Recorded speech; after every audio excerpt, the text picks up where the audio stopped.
Assalamualaikum warahmatullahi wabarakatuh. Alhamdulillah wa syukurillah wa salamatan ala rasulillah.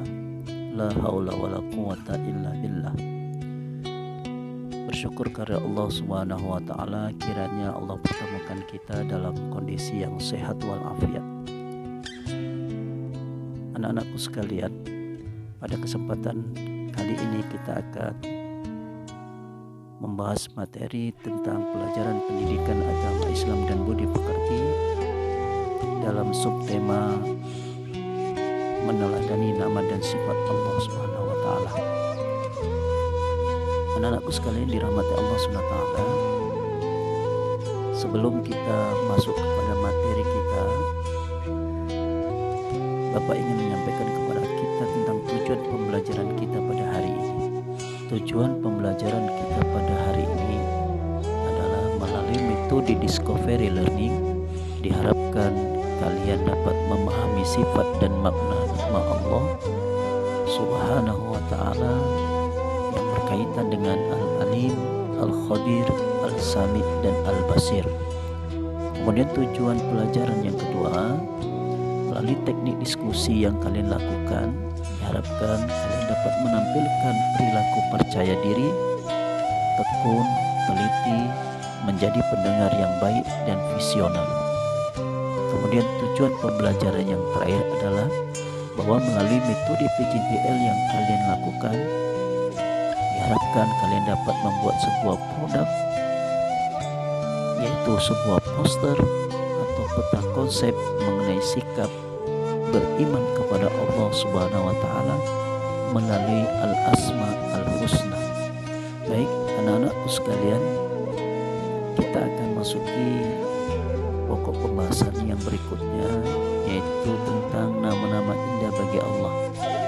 Allah Subhanahu wa taala memiliki nama-nama yang indah, anak-anakku sekalian, dan hal ini bisa kita lihat dalam Al-Qur'an surah Al-A'raf ayat 180, yang artinya, dan Allah memiliki Al-Asma Al-Husna atau nama-nama yang terbaik, maka bermohonlah kepadanya. Anak-anakku yang dirahmati Allah, Al-Asma Al-Husna dibentuk dari kata Al-Asma, ya, atau bentuk jamak dari kata Al-Ismi yang memiliki arti nama, dan Al-Husna sendiri memiliki arti yang terbaik atau indah. Maka oleh karena itu Al-Asma Al-Husna artinya adalah nama-nama Allah yang baik dan indah. Di dalam hadis riwayat Al-Bukhari dikatakan, anak-anakku sekalian, bahwa sesungguhnya Allah itu mempunyai 99 nama, 100 kurang 1. Barang siapa yang menghafalkannya, maka ia akan masuk ke dalam surganya Allah.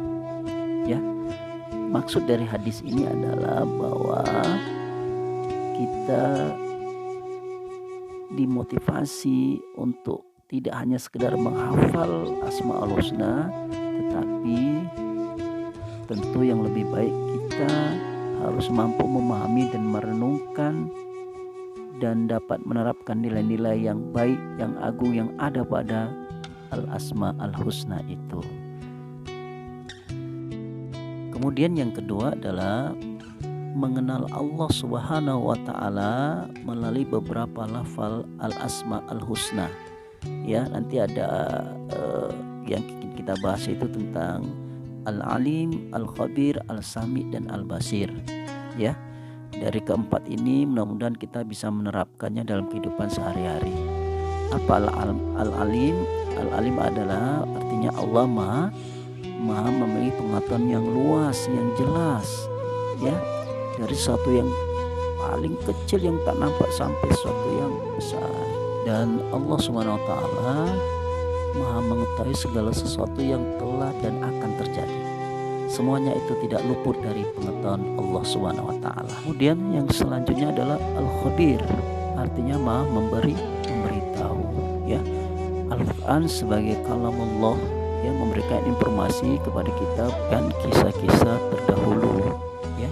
Kemudian yang berikutnya adalah Al-Sami. Al-Sami ini mengandung arti bahwasanya Allah maha mendengar, ya. mendengar segala sesuatu apapun, baik yang tersembunyi, yang tersirat dan tersurat, bahkan yang paling dalam dari hati kecil kita, Allah Maha mendengar, ya. Kemudian yang terakhir Al-Basir, artinya Maha melihat, bahwa Allah SWT itu Maha melihat segala sesuatu yang kita lakukan, ya, baik yang tersembunyi maupun yang nyata.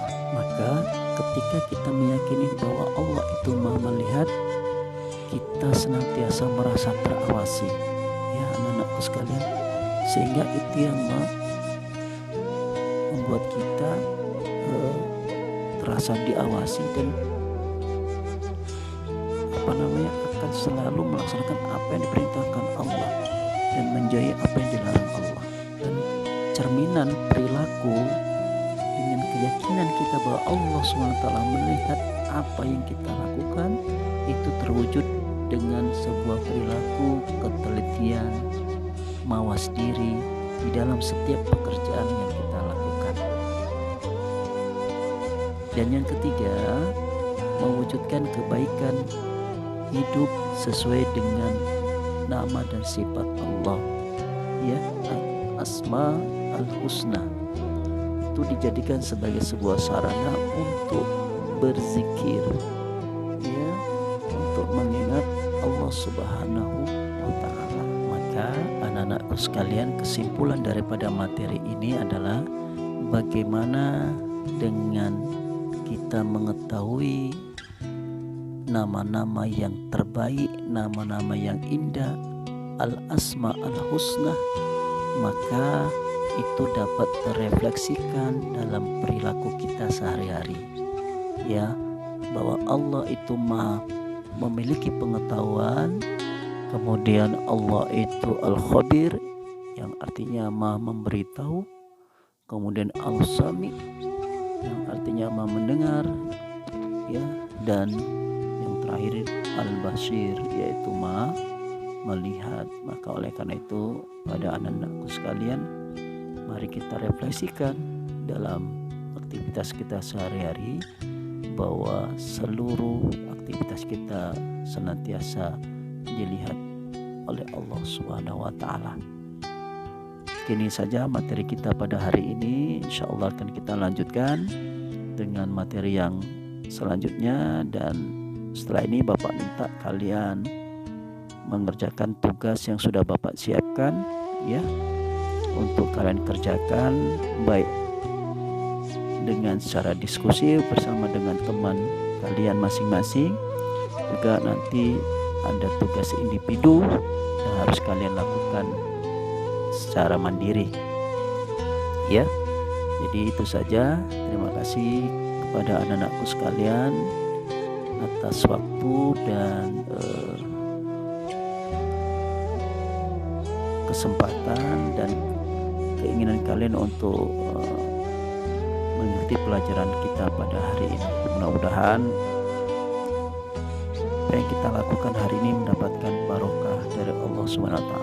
Mari sama kita tutup dengan membaca hamdalah. Alhamdulillahirabbil alamin. Terima kasih. Assalamualaikum warahmatullahi wabarakatuh.